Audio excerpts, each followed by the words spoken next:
भैया light of कर दीजिए।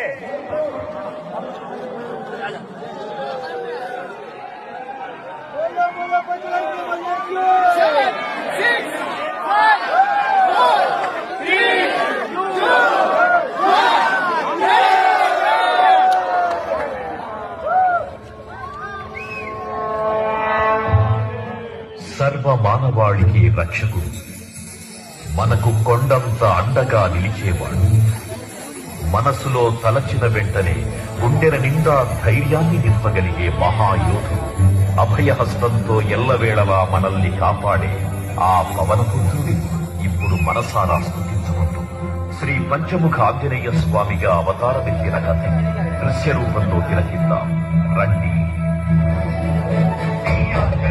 ప్రసన్నాంజనేయం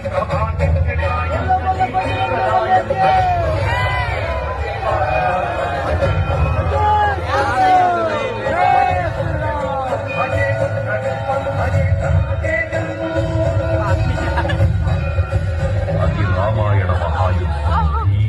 శ్రీరామచంద్రుని సారథ్యం వానర సైన్యంతో విజృంభిస్తూ లక్ష్మణస్వామి తనతో పోరాటం చేస్తున్న రావణుడి కుమారుడు ఇంద్రజిత్ తలని బాణంతో ఒక్క వేటుతో వేరు చేశాడు. ఇంద్రజిత్ మరణ వార్త విన్న రావణుడు ఆవేశంతో ఊగిపోయాడు. ప్రతీకారం కోసం పాతాళ లోకాధిపతి తన సోదరుడు అయినటువంటి మహిరావణుడి సహకారం కోరాడు.